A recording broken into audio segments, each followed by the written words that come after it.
Assalamualaikum warahmatullahi wabarakatuh. Kembali lagi bersama kami di channel YouTube apa? NPK Official. NPK Official. YouTube-nya Bang Maman. Ini kan lagi beredar ini ya, apa? Viral gitu ya, yang tentang masalah pesulap-pesulap kayak gitu ya. Ya. Pendapat Bang Maman kayak gimana itu? Yang itu dulu deh, yang pesulap merah dulu. Jadi kalau menurut saya emang ada positif sama negatifnya ya. Jadi saya nggak memihak ke siapa-siapa, karena jangan dianggap saya pakai baju merah terus saya pro pesulap merah. Enggak, kita di sini bijak, belajar bijak. Jadi gini, netral. Kenapa saya bilang positif? Beliau itu mengedukasi supaya nggak ada yang dibodohin, supaya nggak ada yang tertipu oleh trik-trik yang selama ini memang sudah disalahgunakan gitu. Dulu saya belum tahu, waktu kecil ngelihat itu terpukau loh, percaya. Karena apa? Saya tinggal di daerah pasti yang mistiknya kental, yang percaya tentang goib. Ya intinya kayak gitulah. Nah, jadi adanya Marcel itu menurut saya mengedukasi kan. Cuman ada juga yang perlu saya garis bawahi, kita itu kan Indonesia, beragam-ragam suku dan budaya. Dari setiap suku itu pasti punya budaya yang berbeda, yang harus kita lestarikan, yang harus kita jaga. Itu sebenarnya budaya leluhur kita. Walaupun itu menurut kita enggak logis, tapi emang itu ada gaib-gaib itu, seperti itu. Jadi kalau kita mau pukul rata itu salah, nggak bisa juga. Karena kita bicaranya bukan tentang salahnya, tapi kita lihat ilmu itu ada apa enggak. Sebenarnya ada Sisi positifnya aja. Ada ya. Karena apa? Kalau kita mau melihat salah terus digabungin sama yang benar, itu nggak bakal ketemu. Jadi jangan yang benar dianggap salah, yang salah dianggap benar. Itu loh maksud saya. Jadi kontra ya nanti ya. Iya, pro kontra. Nah, terus yang itu tuh yang gondrong gitu Ya. yang lawannya Oh, Gus Samsudin. Ya. Nah, gimana komentarnya itu? jadi gini loh. Saya dulu sangat suka sama konten beliau. Waktu pertama dan juga sebelum ini viral, awalnya saya ngelihatnya kok ada yang beda gitu. Dari kontennya banyak yang settingan, karena masa ada orang kepala dipenggal dan juga ada di gua-gua melawan dukun, itu sebenarnya saya nggak logis. Dulunya saya sempat yakin percaya, cuman setelah adanya video itu merasa ada keraguan gitu, kejanggalan ya kejanggalan. Dan setelah Marcel paparkan tentang trik-trik kebohongan itu ya, jadi saya anggapnya itu nggak bener lah. Jadi padepokannya itu cuman untuk tameng gitu ya. Iya, untuk diri pribadi, mengumpulkan mungkin pundi-pundi uang dari pasien gitu. Setelah saya tahu juga seperti itu. Awalnya saya sempat ragu juga, lihat konten-konten makin kesini kok seperti itu gitu. Ya emang sih yang lagi viral itu ya, yang sekarang itu. Ya tapi gini loh Bang, kan kita sekarang lihat sangat ramai dibicarakan. Jadi menurut saya mungkin garis bawahnya, yang menurut pandangan saya pribadi, kita itu harus dilihat dulu. Kalau ibaratnya trik seperti itu memang salah, nggak bisa dibenarkan. Tapi kalau untuk yang gaib itu ada, dan juga untuk ilmu itu ada. Jadi kita jangan sampai ada yang palsu, yang benar dianggap palsu gitu. Oh iya. Jadi sisi lainnya ya yang dilihat ya. Jadi ilmu itu ada karena apa? Di Quran pun sangat jelas. Ya kan, ada ayat-ayat yang untuk penyembuh gitu kan. Dan juga Rasulullah pun mengajarkan yang untuk ruqyah, dari surat Al-Fatihah, Al-Falaq, Anas, ayat kursi. Untuk pengobatan ya. Iya. Kenapa itu ada? Berarti emang itu ada gitu. Sihir itu ada. Cuman tergantung kita ya. Iya. Positif atau negatif. Sihir itu ada karena apa? Kalau kita anggapnya sihir itu nggak ada karena kita menilai ada yang satu salah, ada satu di situ kebohongan, kita anggap semua itu salah, itu nggak bisa. Tetap itu kita ada. Makanya Rasulullah itu ngajarin kalau kita mau tidur baca Al-Fatihah, Al-Falaq, Anas, ayat kursi 3 kali. Itu Rasulullah mengajarkan kalau mau tidur baca itu agar tidak terkena gangguan sihir, gangguan yang gaib. Ya, itu seperti itu. Apalagi ya. Kan katanya mah ilmu kebal apa. Memang sih dari dulu tuh ada ya. Ada yang memang. Saya punya kisah pribadi gini. Iya, boleh suruh tuh. Saya anggap guru. Beliau itu udah sepuh. Beliau cerita waktu muda. Beliau itu orangnya dulunya biasa. Di salah satu pasar di daerah saya pribadi, dia digebukin sama preman pasar. Dia pulang ke rumah ngadu sama orang tua, orang Digebukinnya gara-gara apa? dia berantem. Oh, ada masalah ya, ya. Ya berantem, dia nggak punya nyali, takut karena itu lebih berwibawa, dia punya nama istilah preman lah. Hmm. Dia pulang ke rumah ngadu ke orang tua. Orang tuanya apa, ini kisah pribadi, orang tuanya kasih kambing satu. Jadi orang tuanya itu punya kambing, dikasih suruh jual. Dia jual, dia pergi ke Sukabumi berburu menuntut ilmu.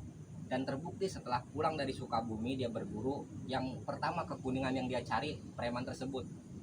Akhirnya mulai dari situ dia punya nama dan juga dia ibaratnya berhasil lah untuk intinya satu balas dendam. Kita yang perlu garis bawahi di situ ilmu kebal ada. Jadi emang ada bang seperti itu. Kuningan ya. Oh, jadi Bang Maman aslinya Kuningan ya. Iya. Dan juga saya ada punya paman juga sedikit ngerti tentang Kayak gitu. ya bisa dibilang Mistik ya. gaib, dia ngerti. Saya banyak dulu waktu masih sering ketemu beliau duduk sampai subuh gitu ngobrol, Sampai subuh? ya ngopi ngerokok ngebahas itu. Beliau juga ada bang ilmu itu bang. Jadi ini doanya ini, gunanya untuk ini. Kalau kamu begini, ini doanya seperti ini, khasiatnya untuk seperti ini. Ada bang. Dalam ini juga ilmu-ilmu hikmah juga ada bang. Kayak hijib arojin itu untuk penglaris. Itu kan ilmu jatuhnya. Terus juga dari mungkin hijib-hijib yang lain yang mungkin dulu kita kalau diceritakan Diamalkan gitu ya, ya. saya dulu diceritakan sama paman saya kalau para salafus soleh itu orang-orang jihad yang benar-benar jalan Allah, dia ngamalin satu amalan hijib nasor. Selain daripada dia bertawakal kepada Allah, dia juga ada syariatnya, hijib nasor namanya. Jadi hijib nasor itu untuk kayak semacam penjagaan bala tentara kalau kita ngelawan musuh. Berarti kan itu gaib jatuhnya. Ya. Karena dengar cuman Iya. Ini juga ada ya kayak semacam doa-doa juga banyak yang fadilahnya juga terbukti. Nah, jadi yang benar-benar seperti itu kita nggak bisa pangkas dengan karena ada yang satu bohong. Yang Ya. satu bohong kita bahas yang bohongnya aja, Yang- bahwa itu trik, bahwa itu bohong. Kita bahas itu, jangan melebar kemana-mana. ya. Nanti yang itu yang ininya itu jadi ini semua ya. Soalnya ke bawah itu ya.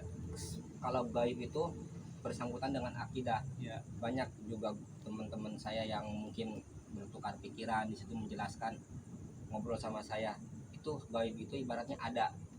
Memang Dia ada. juga kasih penjelasan ke saya yang perlu saya sampaikan. Jadi maksudnya gaib itu ada, kita percaya ke rukun iman kan, kodar itu kan gaib. Terus juga Allah itu gaib, mana bentuknya kan, Iya. tapi kita yakin itu gaib. Jadi Tidak ada, maksudnya percaya itu Bukan cukup ini kita ya, mempercayai, jangan melebar kemana-mana gitu. bukan salah artikan. Iya.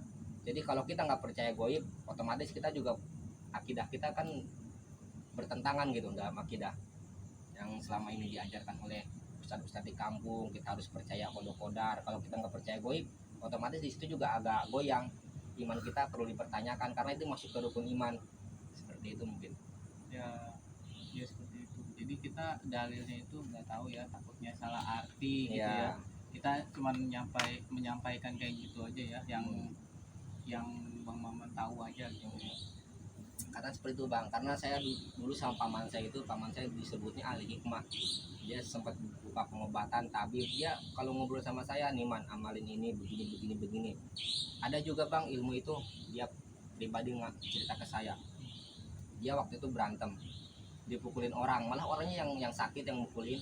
Dan juga ada kayak semacam ilmu pemberat pukulan diamalkan, cuman saya satu pun nggak ada yang saya pinta amalan tersebut. Jadi saya nggak ngerti, nggak paham. Jangan dikira saya ngomong seperti ini saya pro sama pesulap merah.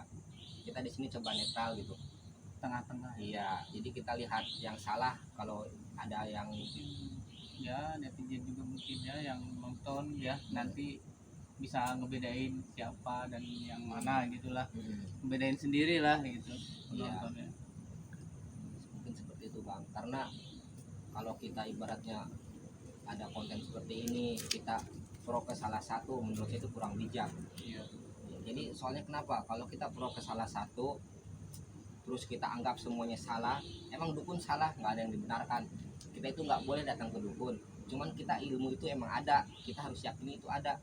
Udah sebatas itu doang, nggak perlu kita cari-cari dukun untuk solusi masalah kita, untuk masalah ibaratnya ada masalah pribadi mungkin tentang jodoh kita gimana konsultasi, itu nggak perlu.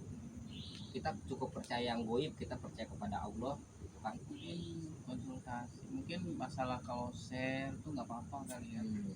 Kalau share, kalau konsultasi kan lebih ke ini ya, kalau konsultasi itu ya Sebenarnya lebih saya ke nggak mau kayak bikin video ini bang, karena apa, banyak orang yang punya ilmu bicara dengan ilmunya ya kan, orang yang bicara tentang pengetahuan dengan pengetahuannya. Kalau Iya. saya kan ilmu nggak punya, pengetahuan nggak ada, sama cuman ini tentang pandangan pribadi aja. ya, Menurut pandangan saya pribadi. masing-masing gitu ya. Iya. Yang mana kan setiap itu ada pro dan Iya. kontranya. Jadi mungkin garis bawahnya gini bang, jangan mentang-mentang Gus Samsudin itu memakai trik, kita nggak percaya goib, itu jangan. Ya. Yang saya tadi sampaikan, kita jangan sampai yang benar dianggap salah, yang salah dianggap benar. Jadi kita lihat nenek moyang kita yang dulu-dulu itu kan berjuang ya. juga kan, mungkin dia nggak sekonyol-konyol berjuang gitu aja. Pasti Ada. ininya Ada, ya, dia ada. gimana aja Saya dari dulu awal. dari kecil saya suka ini bang, ngobrol sama yang lebih tua, dan juga saya banyak ambil wawasan ilmu gitu ya, buat wawasan saya pribadi. Saya sempat ketemu satu orang tua yang bisa dibilang sepuh, masih tetangga juga, saya sering sharing ngobrol. Beliau menceritakan di zaman perang dulu. Jadi dulu itu kalau zaman perang itu ada, nggak tahu itu zaman apa, perang aja ya. perang ya. Ya cerita zaman perang sebelum merdeka. Itu ada satu gerombolan yang datang, itu kita penduduk itu mengungsi karena takut. Dan anehnya itu padahal itu pemukiman loh, kita cuma ngumpet bersembunyi, itu kelihatannya itu rawa, kelihatannya hutan belantara. Itu nggak mustahil, nggak mungkin nggak pakai ilmu, itu ada ilmu. Ada. Nah itu saya di situ diceritain oleh salah satu tetangga saya yang udah sepuh, karena saya juga sukanya ngobrol-ngobrol masa lalu gitu. Terus juga ada yang cerita bahwa rumahnya itu kemalingan, dan malingnya puter-puter di situ aja, nggak bisa keluar. Apa ya? Emang bener, memang ada ya. Ada ya kan ternyata. Nah jadi intinya kita intinya cukup bisa bijak dalam menyikapi yang sedang viral. Jadi kita jangan semua anggap salah Dijudge ya. ya, karena ada oknum satu yang salah gitu. Jadi melebar kemana-mana. Tapi sebenarnya juga ini nggak salah, karena apa, pro kontra pasti ada. Ada, setiap itu pasti ada. Jangan kan ini di dalam hidup kita aja ada Ada ya. pro dan kontranya. Oke, mungkin bang cukup sekian video dari saya kali ini, kurang lebihnya mohon maaf. Oke. Mungkin jika ada salah-salah kata mohon dimaafkan. Billahi taufiq wal hidayah. Assalamualaikum warahmatullahi wabarakatuh. Makasih ya.